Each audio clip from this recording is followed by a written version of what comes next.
साथियों नमस्कार।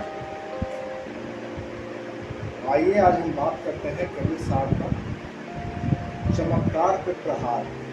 कबीर साहब किस प्रकार से चमत्कार पर प्रहार करते हुए कहते हैं कि ब्राह्मण धर्म में स्वर्ग और नरक की कल्पना है। ब्राह्मण धर्म अनहोनी को अर्थात जो हो नहीं सकता उसे होना बताया, उसी को चमत्कार कहते हैं। जैसे हनुमान चालीसा लोग इसलिए पढ़ते हैं वे हमेशा भय मुक्त रहे। हनुमान लक्ष्मण को बचाने के लिए संजीवनी बूटी लेने हिमालय पर्वत पर गए। वे उस स्थान को भूल जाते हैं जहाँ पर संजीवनी बूटी के बीच, तो वे हिमालय पर्वत की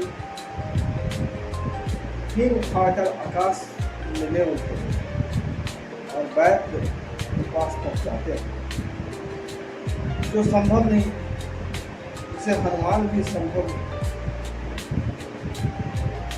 बताते हैं। यह धारणा लोगों के दिलो दिमाग में बैठा दी।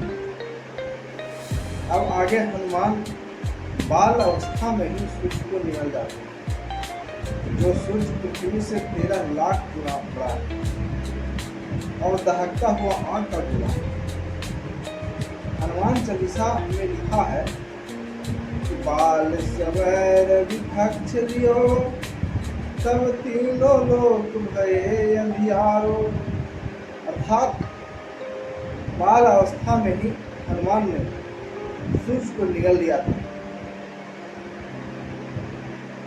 और तीनों लोक में अंधेरा हो गया। जो बात सरासर झूठी असंभव है, यही चमत्कार है। आए दिन आज खबरें छपती है कि पत्थर की मूर्ति दूध पी रही है, हनुमान जी की आंखों से आंसू बहती हुए। ऐसे झूठ प्रपंच भरे चमत्कार से मुक्त दिलाने के लिए कबीर साहब लिखते हैं यह कैसा चमत्कार है। तो कबीर साहब कहते हैं कि मूस बिलाई एक संग कहूँ कैसे रह जाए, अचरज एक देखो हो संके हस्ती सिंह। अर्थात कबीर साहब को कहने का तात्पर्य ये है कि चूहा और बिल्ली कहो भला एक साथ कैसे रह सकते। यह 100% सत्य है कि बिल्ली अवश्य चूहे को खा जाएगी। कबीर साहब कहते हैं कि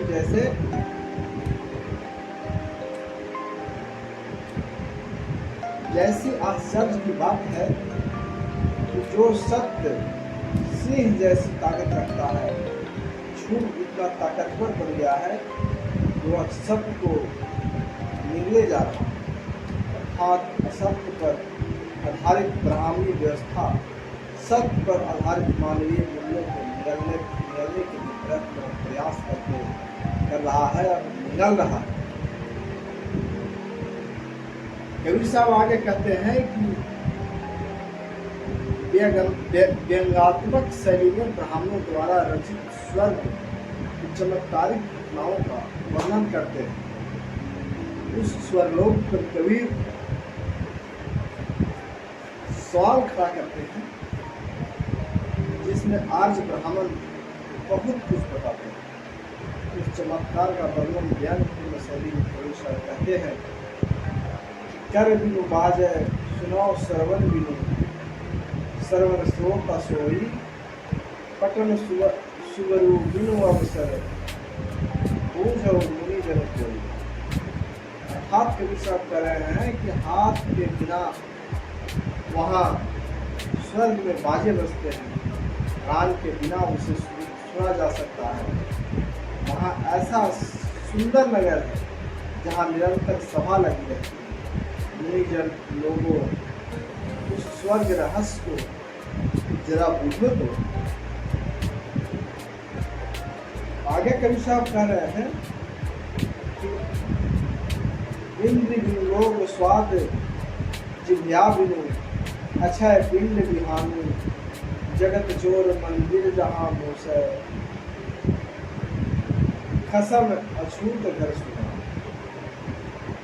आप कवि साहब कह रहे हैं, इंद्रियों के बिना उस स्वर्ग में संभोग होता है, जिह्वा के बिना स्वाद चखने को मिलता है, शरीर के न रहने पर भी वह शब्द स्वरूप ब्रह्म अक्षय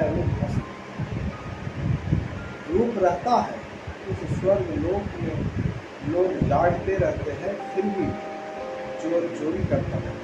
यदि लोगों का अंदर विवेक बुद्धि होती तो वे छानबीन करने में सक्षम। मालिक के रहते हुए भी अगर धर्म को सुना समझा जाए, चोर चोरी करने में सफल हो जाए, तो कबीर साहब उसको कह रहे हैं कि बीज बिनु अंकुर पेड़ बिनु ताखिर, बिनु फूले फल फरिया, बांझ की कोख पुत्र अवतरिया, बिनु पग चलियो करिया। आप कबीर साहब कह रहे हैं कि हे भाई, बीज के बिना अंकुर, तना के बिना शाखा युक्त वृक्ष बड़ा होता है, बिना फूल लगे फल का फल्ला, बांझ की कोख से पुत्र का जन्म लेना, बिना पैर के वृक्ष पर चढ़ना, यह सब असंभव है। यह सब काल्पनिक धारणा झूठी, किंतु इसे विवेक बुद्धि का व्यक्ति नहीं समझ सकता।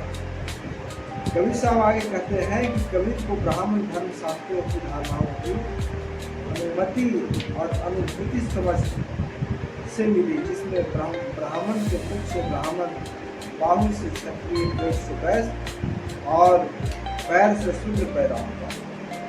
बताया जाता है कि विष्णु क्षीर सागर में शेष नाग के फन की सया पर लेटे हुए, उनकी पत्नी उनका पैर दबा रही है। इसी बीच विष्णु की नाभि से कमल खिलता है और कमल से ब्रह्मा का जन्म होता है। पत्नी को स्वप्न वेदना नहीं, पत्नी को प्रसव वेदना झेलनी नहीं पड़ती है। ऐसा चमत्कार दुनिया में कहीं नहीं, क्योंकि भारत में ही दिखाई देता है। वह भी लोगों के दिलो दिमाग में है।